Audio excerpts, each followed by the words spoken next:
విషయంలో అన్నిటికంటే ప్రభుత్వాలు ప్రాథమికమైన బాధ్యత ప్రజారోగ్యం మీద ఉంటుంది.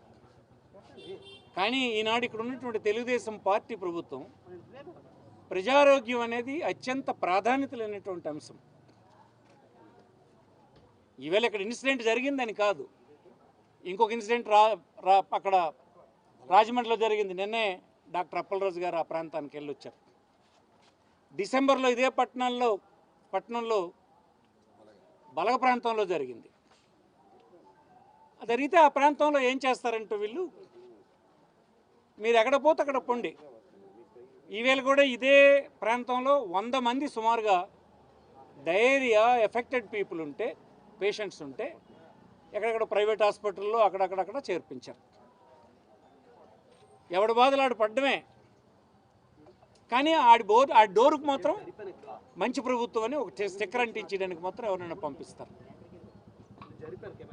ఇవాళ 3-4 చనిపోతే వాళ్ళ ఆలోచన ఏంటంటే, ఒక్కడు చనిపోయాడు, మిగతా వాళ్ళందరూ వేరే కారణాల వల్ల చనిపోయారని చెప్తూ ఉన్నారు ప్రభుత్వం సైడ్ నుంచి.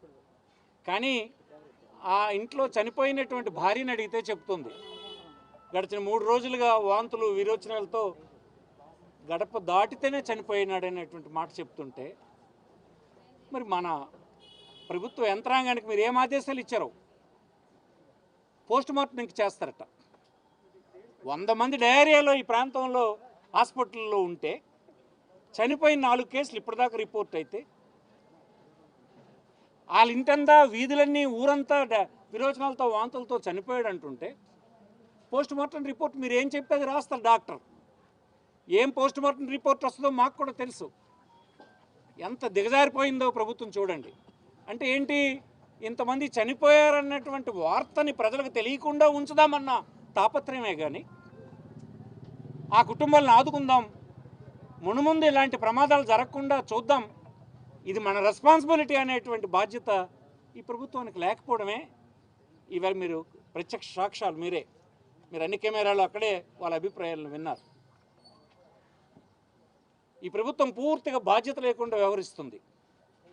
ఎంతసేపు రాజధాని అనే పేరుతో డబ్బంతా అక్కడ పెట్టి మిగతా రాష్ట్రాన్నంతా నిర్లక్ష్యం చేసే పని చేస్తూ అన్ని రంగాల్ని వదిలేసి, మీరు నమ్మరు, గవర్నమెంట్ హాస్పిటల్, పెద్ద హాస్పిటల్కి శ్రీకాకుళం పోతే మందు బిల్ల లేదు, మందు బిల్ల ఇచ్చే దిక్కు లేదు అక్కడ.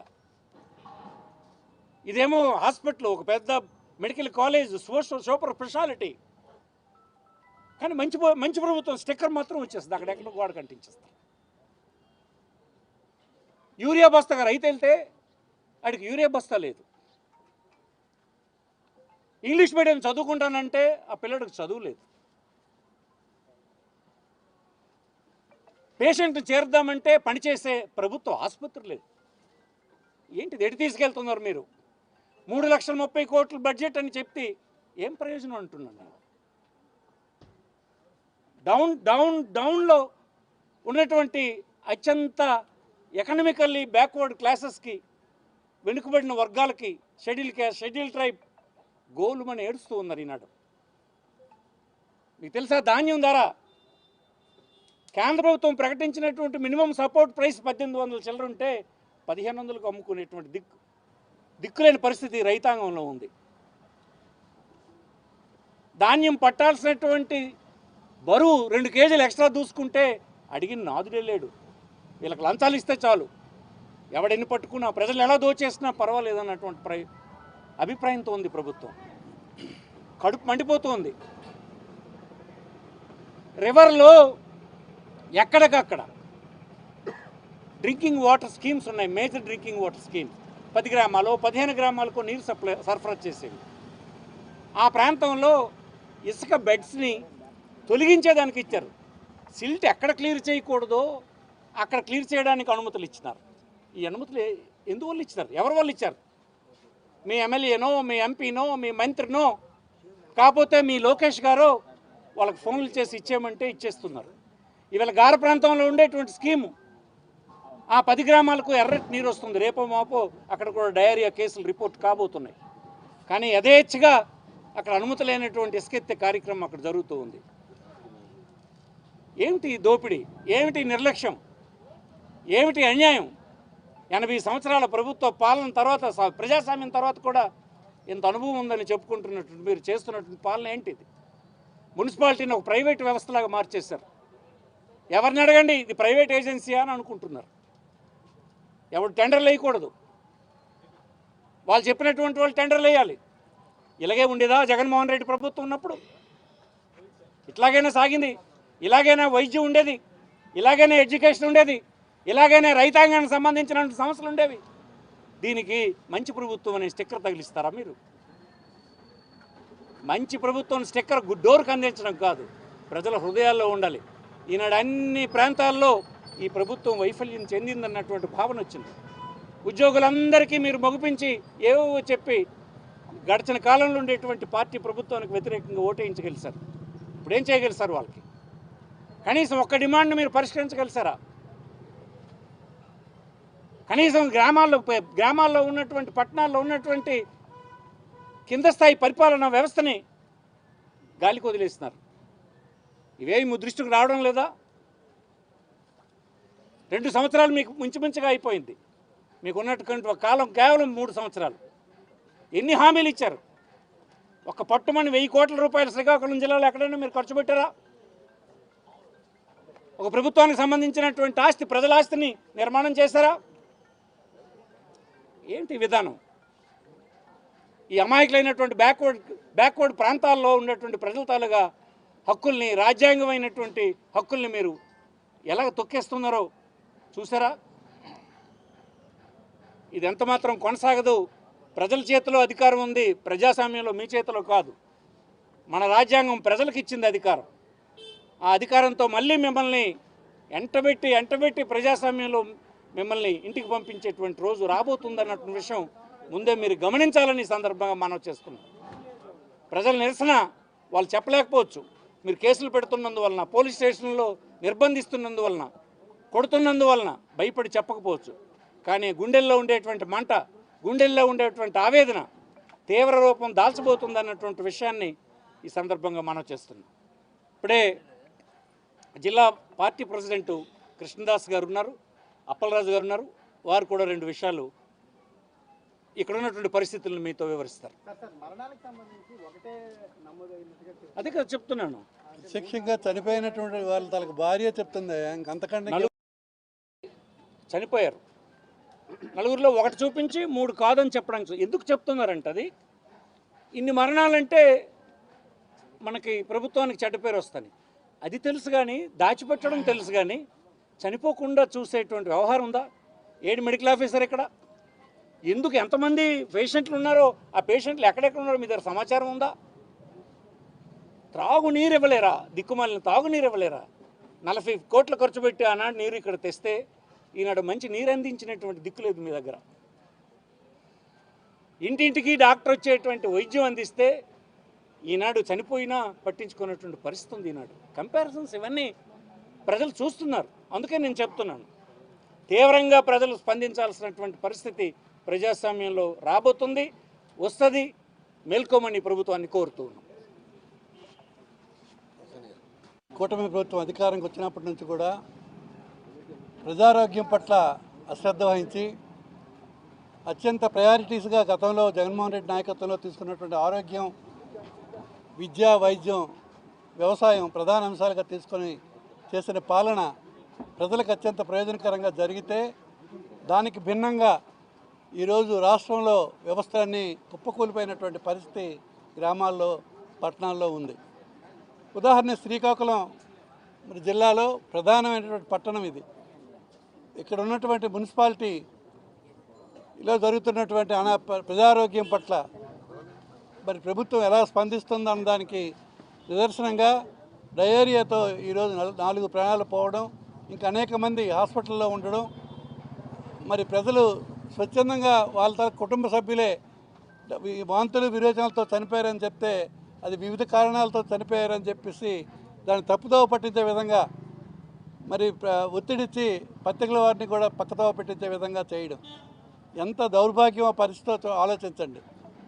ప్రజలకు ఏది అవసరం అన్నది ప్రయారిటీస్ మనం మర్చిపోయి మరి అక్కడ రాజధాని అని పేరు పెట్టి, రాజధాని అవసరమే, ప్రపంచంలోకెల్లా ఉన్నతమైన రాజధానిలో ఒకటిగా ఆంధ్రప్రదేశ్లో అమరావతి కడతామన్నది ఇటువంటి మన రాష్ట్రానికి అది అంత న్యాయమైన కాదేమో అని మేము భావిస్తున్నాం.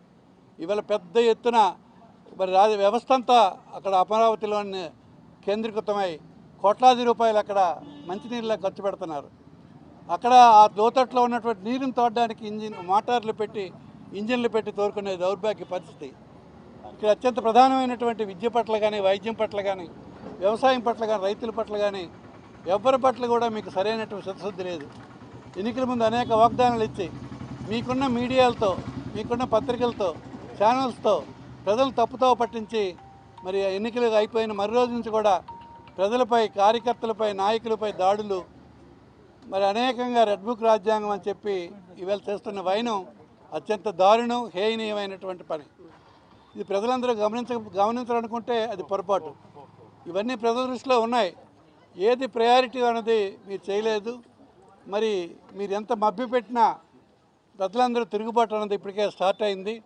మీరు ప్రభుత్వం ఉంది, ఏ స్కీమ్స్కి ఎవరో కట్ చేస్తారేమో భయంతో అలాగా గుమ్మనంగా ఉన్నారో తప్ప వారు మీ పట్ల సానుకూలంగా లేరన్న విషయం మీకు చెప్తున్నాను.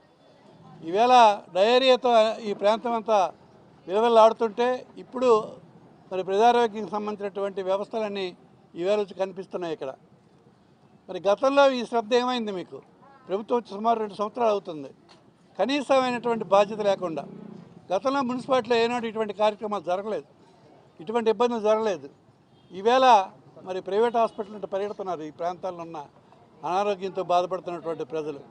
ఇవన్నీ కూడా మరి గమనించి మీరు ఎప్పటికైనా సరైన చర్యలు తీసుకొని, ప్రజల ఆరోగ్యం అత్యంత ప్రయారిటీ, దాన్ని మీరు ప్రయారిటీ అంశంగా తీసుకొని సరైన ఇన్స్ట్రక్షన్స్ ఇచ్చి ఆరోగ్యం పట్ల జాగ్రత్త వహించకపోతే ప్రజల నుంచి మీరు ఎదుర్కొనే అనేకమైనటువంటి ఇబ్బందులు మీకు త్వరలోనే వస్తాయని తెలియజేస్తూ, ఈవేళ ఈ డయేరియాలో చనిపోయినటువంటి వారికి, బాధితులకి సరైనటువంటి న్యాయం చేయాలని ప్రభుత్వాన్ని మేము డిమాండ్ చేస్తున్నాం.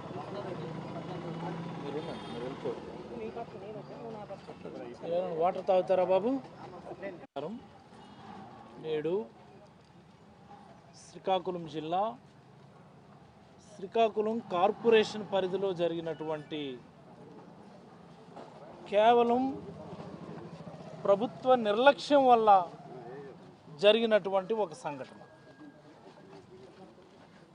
డయేరియల్ డిసీజెస్ వచ్చి 4 చనిపోవడం, ప్రభుత్వ నిర్లక్ష్యం కొట్టొచ్చినట్టు కనపడ్డం. మరి ఈ సందర్భంగా వైఎస్ఆర్ కాంగ్రెస్ పార్టీ అధ్యక్షులు మాజీ ముఖ్యమంత్రి వర్యులు శ్రీ వైఎస్ జగన్మోహన్ రెడ్డి గారి ఆదేశాల మేరకు పెద్దలు శ్రీ ధర్మాన ప్రసాదరావు గారి నేతృత్వంలో జిల్లా పార్టీ అధ్యక్షులు ధర్మాన కృష్ణదాస్ గారు, అలాగనే నేను, శ్రీకాకుళం మాజీ మున్సిపల్ చైర్మన్ పద్మావతి గారు, సోదరుడు స్వరూప్, శ్రీకాంత్, సూరిబాబు, రవి, ఇతరత్రా పెద్దలు, ఈ నియోజకవర్గంలో ఉన్నటువంటి వైఎస్ఆర్ కాంగ్రెస్ పార్టీ నాయకులందరం కూడా కలిసి ఈ ప్రాంతంలో ఉన్నటువంటి పరిస్థితులు, ఈ ప్రభుత్వ నిర్లక్ష్య ధోరణి, అలాగనే చనిపోయినటువంటి కుటుంబాలను పరామర్శించి ఇబ్బంది పడుతున్నటువంటి వ్యక్తులను పరామర్శించాలన్నటువంటి ఉద్దేశంతో రావడం జరిగింది. మాతో పాటుగానే మీరు అందరూ కూడా వచ్చారు వీధుల్లోకి. మనం అక్కడ ఒక వెరీ కాన్స్పిక్యువస్ ఒక సంఘటన మా అందరికీ ఎదురైంది. ఒక ఆవిడ పరిగెత్తుకొని వచ్చి, బాబు ఇక్కడ శానిటేషన్ చేయలేదు, ఇంకా ఎప్పుడు చేస్తారు అని ఒక ఆవిడ అడిగింది. మీరు అందరూ కూడా చూశారు. వెంటనే మేము, మమ్మల్ని మీరు ప్రతిపక్షంలో కూర్చోమని చెప్పారు, మేము ప్రతిపక్షంలో ఉన్నాము అనగానే వెంటనే ఆవిడ అన్న మాట, ఆ గొలిగాల రాలేదేటి ఇంకా అనుకున్నాను. ఆవిడ విన్నారు కదా మీరంతా. ఏరాలు ఓట్లు వేయించుకొని ఇంతవరకు ఎవడైనా వీధుల్లోకి వచ్చారా అని ఆ తెలుగుదేశం కూటమి నాయకులను ఉద్దేశించి ఒక మహిళ మాట్లాడడం కూడా మన అందరం చూసాము. ఈ మాట ఎందుకు చెప్తున్నానంటే, ఇక్కడ ఇంత తంతు జరుగుతుంటే 23వ తేదీన మధ్యాహ్నం వెలువడేటటువంటి యూట్యూబ్ అండ్ వెబ్ ఛానల్స్, స్థానికంగా ఉండేటటువంటి యూట్యూబ్ అండ్ వెబ్ ఛానల్స్లో కానీ సోషల్ మీడియాలో కానీ చాలా ప్రధానంగా నగరంలో డయేరియా అవుట్బ్రేక్ వచ్చింది, నాయకులు ఎవరు అందుబాటులోకి రావడం లేదు, ప్రభుత్వం ఆ దిశగా సరైనటువంటి చర్యలు తీసుకోవడం లేదని మీరందరూ కూడా గొంతెత్తినప్పటికీ మరి ఇక్కడ ఎమ్మెల్యే, ఇక్కడి నుంచి రాష్ట్ర మంత్రి, కేంద్ర మంత్రిగా ఉన్న వీళ్ళందరూ కూడా విజయవాడలో ఉండి చేస్తున్న పని ఏంటయ్యా అంటే కబడ్డీ ఆడుకుంటున్నారు. ఏంటి కబడ్డీ కబడ్డీ కబడ్డీ అని కబడ్డీ ఆడుకుంటున్నారు. ఇక్కడ మరొక ఇంటికి వెళ్ళాం మేము, చనిపోయినటువంటి వాళ్ళ ఇంటికి. ఆవిడ వెంటనే వచ్చి ప్రసాదరావు గారు కాలు మీద పడి, బాబు మీరే నాకు న్యాయం చేయాలి, ఈ ప్రభుత్వం నా ఘోష వినడం లేదు అని చెప్పి ఆవిడ కన్నీళ్ళు పెట్టుకుంది. ఏంటి అంటే వాళ్ళ హస్బెండ్ వాంతులయ్యి విరేచనాలయ్యి నడవలేని స్థితిలో 23వ తేదీ సాయంత్రమో రాత్రికో చనిపోతే ఇది డయేరియల్ డెత్ కాదు, దీనికి మాకు సంబంధం లేదు అని అధికారులు చెప్తా ఉన్నారట. ఆ మాదిరి సుమారుగా 3 ఈ డయేరియల్ డెత్స్ కౌంట్స్లోకి తీసుకోవడం లేదట. ఎందుకయ్యా అని అడిగితే ఏమంటారు, వాళ్ళకి లివర్ జబ్బు ఉన్నది, వాళ్ళకి గుండె జబ్బు ఉన్నది. అంటే లివర్ జబ్బు ఉన్న వాళ్ళకి, గుండె జబ్బులు ఉన్న వాళ్ళకి డయేరియాలు రావా? డయేరియా రాకూడదా? I'm just asking as a doctor, having a coronary disease, having a hepatic disease, is it an immunity for diarrhoea? ఏ పుస్తకాల్లో ఉంది అది? ప్రీ ఎగ్జిస్టింగ్ ఇల్నెస్ ఉంటే, అంటే ముందుగానే వేరే జబ్బులు ఉంటే, ఈ సివియర్ డయేరియాస్లో మోర్టాలిటీ ఎక్కువ ఉంటుంది, కాంప్లికేషన్స్ ఎక్కువ అవుతాయి. దాన్ని గమనించాలి తప్ప గుండె జబ్బు ఉంది కాబట్టి, లివర్ జబ్బు ఉంది కాబట్టి విరేచనాలైనా మేము లెక్కలోకి తీసుకో, మేము ఎక్స్గ్రేషన్. ఏమిటి ప్రభుత్వం? ఎవరు దీనికి రెస్పాన్సిబుల్? మరి కొంత ముందుకెళ్ళాం, ఏకంగా ఆవిడ మంగళం పాడుతుంది, తిట్ల దండకం. ఇది నీరా, ఇది విషమా అని ఆవిడ తిడతా ఉంది. ఆవిడ ఎస్, వాస్తవం, ఆవిడ మాట్లాడే మాటల్లో ఆవేదనలో అర్థం ఉంది. ఇది నీరా, ఇది విషమా? ఈ ప్రభుత్వం 2024 జూన్లో కొలువు తీరింది. అప్పటి నుంచి కూడా తీసుకుంటే ప్రభుత్వ లెక్కలే నేను ఈరోజు చెప్తా ఉన్నాను. ప్రభుత్వ లెక్కలు నేటి డయేరియల్ డిసీజ్తో కన్సిడర్ చేస్తే 61 వాటర్ బోర్న్ డిసీజ్ అవుట్బ్రేక్స్ ఈ రాష్ట్రంలో వచ్చాయి. 61. కల్తీకి సంబంధించి మాట్లాడడంలా, నిన్న మాట్లాడాం కల్తీ గురించి. 61 అవుట్బ్రేక్స్, గవర్నమెంట్ డేటా ఇది. అవుట్ ఆఫ్ దిస్ 35 ఇన్సిడెంట్లు స్కూళ్ళలోనూ, హాస్టల్స్లోనూ, ప్రభుత్వ ఇన్స్టిట్యూట్లోనే అవుట్బ్రేక్స్ వచ్చినాయి. ఇంతకంటే అన్యాయం ఇంకొకటి ఉంటుందా? మీకు ఓట్లేసిన పాపానికి కనీసం మంచినీళ్ళు సరఫరా చేయలేక ప్రాణాలు తీసేస్తూ ఉన్నారు. వీటిని ఖచ్చితంగా ప్రభుత్వ హత్యల కింద మనం కన్సిడర్ చేయాలి. These are the government murders, government deliberate killings. ఎందుకు ఈ మాట చెప్తున్నానంటే, మొన్న 2024 డిసెంబర్ విజయనగరం జిల్లా గుర్లా మండలంలో ఒక వీధిలో, ఒక ఊర్లో డయేరియా అవుట్బ్రేక్ వచ్చి 13 మంది చనిపోయారు. దేశంలో ఎక్కడన్నా ఇలా ఉందా? ప్రపంచంలో ఎంత వెనుకబడిన దేశంలోనైనా సరే, ప్రపంచంలో ఎంత దిగజారిపోయిన దేశంలో అయినా సరే, ఒక వీధిలో డయేరియా వచ్చి 13 మంది చనిపోవడం ఎక్కడన్నా ఉంది ఈ ప్రపంచంలో? ఈ ఆంధ్రప్రదేశ్ రాష్ట్రంలో, ఈ కూటమి ప్రభుత్వంలో, ఈ చంద్రబాబు గారి నేతృత్వంలో గవర్నమెంట్ కిల్లింగ్స్ ఎలా ఉన్నాయో ఒకసారి ప్రజల దృష్టికి తీసుకొస్తా ఉన్నాను. మొన్న 2025 డిసెంబరు విజయవాడ నడిబొడ్డున విజయవాడ కార్పొరేషన్లో ఒక వీధిలో డయేరియా వస్తే సుమారుగా 6 చనిపోయారు.